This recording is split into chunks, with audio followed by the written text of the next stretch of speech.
ఇప్పుడు నన్ను బయలుదేరమన్నావు, మరి ఇదేంది అనలా. భార్యను వాడు తీసుకొని పోతే, ఫరో ఇంటికి తీసుకొని పోతే ప్రశాంతంగా ఉన్నాడు గుడారంలో.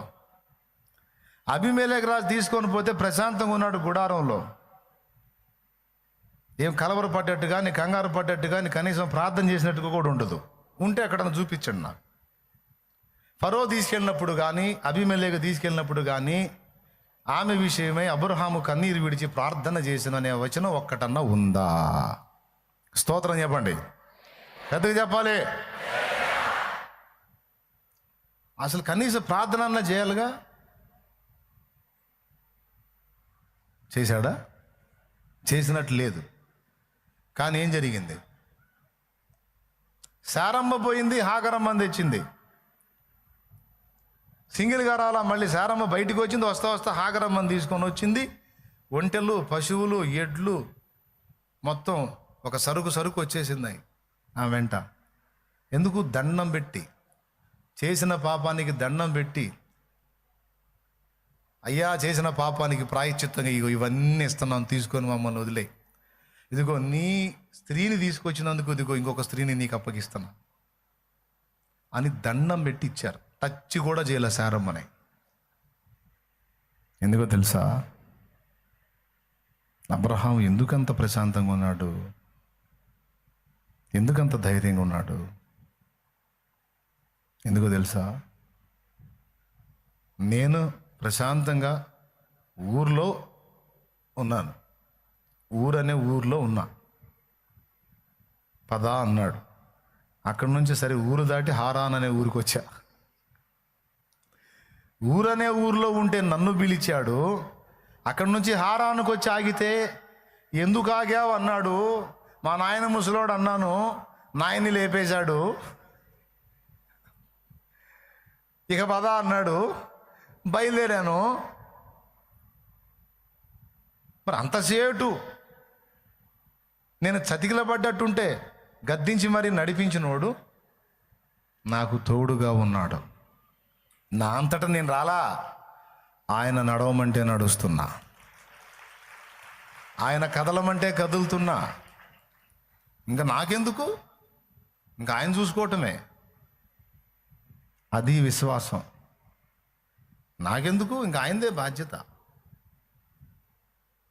వాడు ఐగుప్తుకు రాజు, నేను వాడి మీద ఫైట్ చేసేదా? ఆయనదే బాధ్యత. వాడు ఐగుప్తుకు రాజు, నేను వాడి మీద ఫైట్ చేసేదా?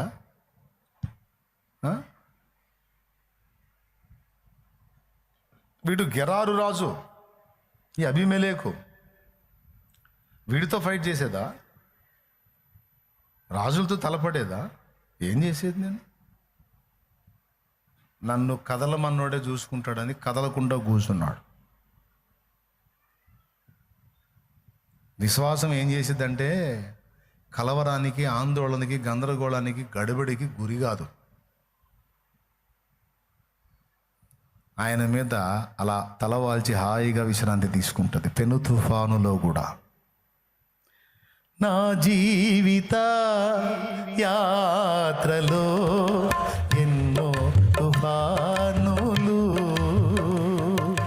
నా జీవిత యాత్రలో ఎన్నో తుఫానులు, అయినా నా యేసు నా పక్షమై ఉండగా, అయినా నా యేసు నా పక్షమై ఉండగా, తుఫాను నడచి పెనుగాలి నాపి, తుఫాను నడచి పెనుగాలి నాపి నడిపించును నా యేసయ్యా.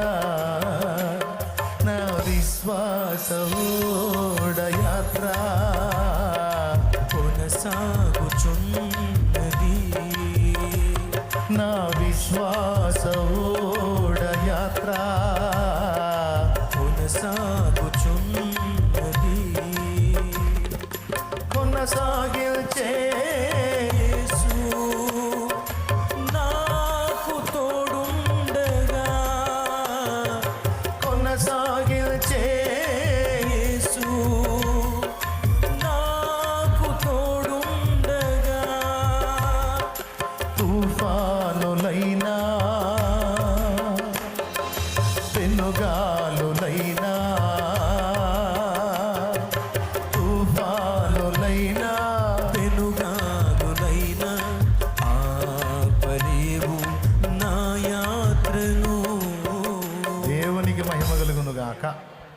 గట్టిగా చెప్పాలి.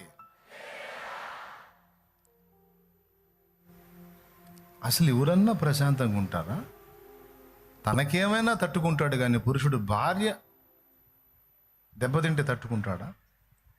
అసలు అది బలహీనత రోగం, అది వేరు. డైరెక్ట్గా వేరే ఎవడొచ్చి తీసుకొని పోతే అసలు ప్రశాంతంగా ఉంటాడా? అల్లాడిపోడు, ఏడ్చి మొత్తుకోడు, ఏదో ఒక అవసరమైతే సచ్చైనా సరే ముందు నా భార్యను కాపాడుకుందాం అనుకోడు. అబ్బే, గుడాలంలో కూర్చున్నాడు. నాకు తెలిసి అబ్రహాము దగ్గర ఉన్న దాసదాసి జనాంగం మొత్తం బిత్తరపోయి ఉంటారు అబ్రహాం చేసిన పనికి. ఏ టెన్షన్ లేదు, పాడు లేదు, ఏం లేదు. వాళ్ళు వచ్చి అయ్యగారు అమ్మగారిని తీసుకొని పోయారు కదా, అమ్మగారి కండిషన్ ఏంటో, ఏం పరిస్థితో ఏందో అంటే అల్లా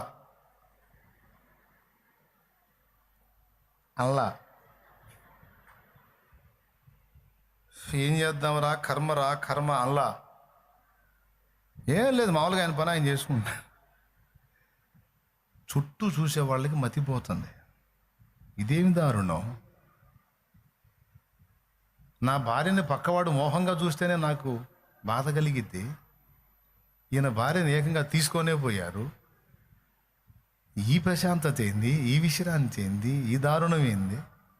కొంపతీసి వల్ల ఇసుగుపోయాడా ఏంది? పోతే పోయిన దరిద్రం పీడ వదిలిపోయింది అనుకున్నాడా? అంటే లేదు, శారమ్మ అంటే చాలా ప్రేమ, చాలా ఇష్టం, చాలా ప్రేమ.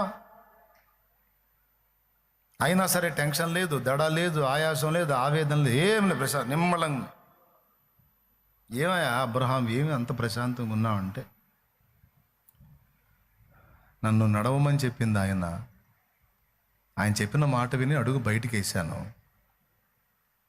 ఆయన మాట చొప్పున నడక మొదలుపెట్టాను కనుక బాధ్యత అంతా ఆయనదే. నేను నా ఇష్టం వచ్చినట్టు నడవట్లా, ఆయన మాట చొప్పున అడుగు బయటికి వేసా. ఇక్కడ రెస్పాన్సిబిలిటీ నాది కాదు. నాకైనా, నా భార్యకైనా, నా దాసదాసి జనాంగమునకైనా, ఎవ్వరికైనా పిలిచినవాడు, నడవమన్నవాడు ఎవరైతే ఉన్నాడో ఆయనదే రెస్పాన్సిబిలిటీ, బాధ్యత ఆయనదే.